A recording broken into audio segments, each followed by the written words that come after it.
This here is all of Apple's M series powered iPad Pros with the M1, M2 and M4. And today we're going to be finding out how does the M4 stack up to its counterparts with the benchmarks.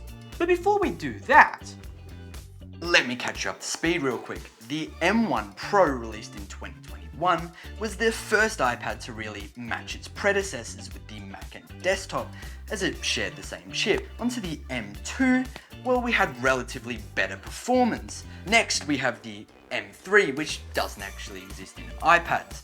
But now we have the M4, and we're gonna test it out.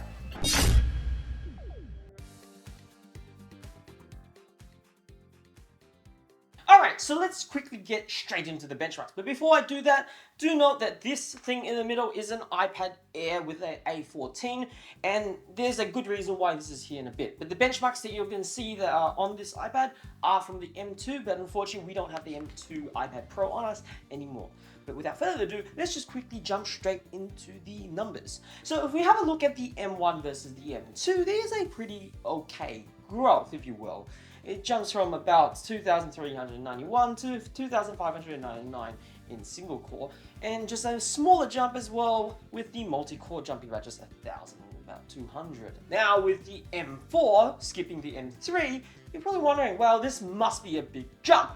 And man, it is a massive jump. Look at this, 13,000, and this is the 9-core CPU variant. Now, if you don't know, Apple secretly did some chip binning, which means there is a difference between the storage configurations in terms of the actual SoC. So if you go for 512 or 256, you're going to get the 9-core variant, and if you upgrade to the 1TB or the 2TB, you get the 10-core variant. Which begs the question, what would the 10-core variants be like? I'm going to assume it's probably 14,000, about 500, but we will find out soon. So make sure you like and subscribe so you don't miss out our review on the 13-inch 1TB.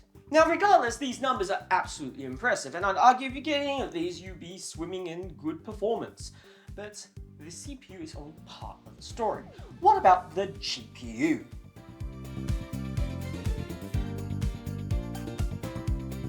Alright, so GPU time. For this test, I'm going to be using solar-based stress tests. Now, do take these results with a grain of salt because the M1 and M2 do not support hardware ray tracing. They do, however, support software-based ray tracing, which isn't as efficient as hardware-accelerated ray tracing. Now, after running these tests, sorry these things are pretty small, but I will put a graph on the screen so you guys can see the differences. But wow! M4, the ray tracing performance is absolutely insane. This is faster than most, maybe 2 generations ago, APUs from laptops. This would give you great gaming performance if those games actually existed on iPadOS. More on that later. But just looking at the M4's peak score, it's significantly higher than all of these ones' lowest scores. And this also comes through with 3D Mark Wildlife Extreme. Now, I didn't test this on the M2, unfortunately, and I don't have it here to show, but I will show you the results for the regular 3D Mark Wildlife. As you can see here, we got 5,125 for the high score here, and 4,552 for the lowest score. Whereas this stayed above the highest score of the M1, and I also believe just a little bit lower than the high score of the M2. So if you're playing games, you are probably never going to experience any problems if you had thermal throttling issues on this. However, do note there is more headroom on this device, and if you're playing a game like Genshin Impact at max settings at 120 FPS with metal effects on, you may end up actually getting 120 FPS, whereas these would have gone like 90 or 100, and that could also result this to overheat even further. Now, during the test, I did notice that the M1 dimmed the screen within the first 3 runs, whereas this thing started dimming around the 17th run. So if screen dimming is a problem for you, then you would definitely want to consider the M4. However, my friend did tell me that the M2 didn't really have that severe screen dimming issues, so do take that with a grain of salt. Now, for the big question. Why do I have an iPad Air on the table?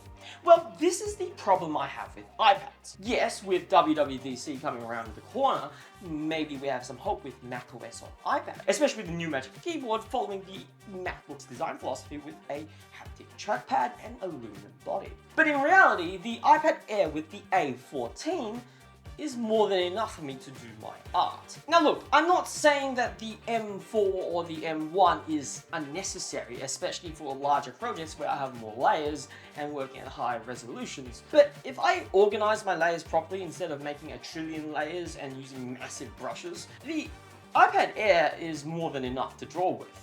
I think the M4 in the iPad is maybe a bit overkill, considering that the M1 I never really had any issues apart from overheating. And I think most of the overheating actually comes from the mini LED panel, which is a benefit that the OLED has. Overusing it for the course of the past few days, about 2 days, I've noticed that this thing runs significantly cooler at the bottom edge of the screen compared to the M1's mini LED panel. Now, if you're wondering, what does the iPad Air score? Well, there you go, look at that. 2088 and 4271. That is pretty low compared to the monster that the M4 is. And even GPU, which I don't think I need to even show you the results, I'll just put them here, it is quite tragic. However, if we look at the stability, 95.7%, and you do have to realize that even though the stability is high and the scores are low, it doesn't mean this is a bad experience, because if it's more stable, it means it's not producing a lot of heat.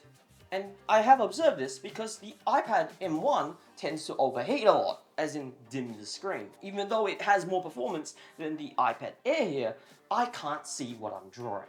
And with that being said, I don't think there's much else to say in this video. I wanted to keep this short as the original video somehow was 10 minutes long, and if you happen to watch that video, I feel bad for you. But if you didn't watch that video, that means you're not liked and subscribed. So make sure you go ahead and like and subscribe for our full review of the iPad 11-inch M4 Pro.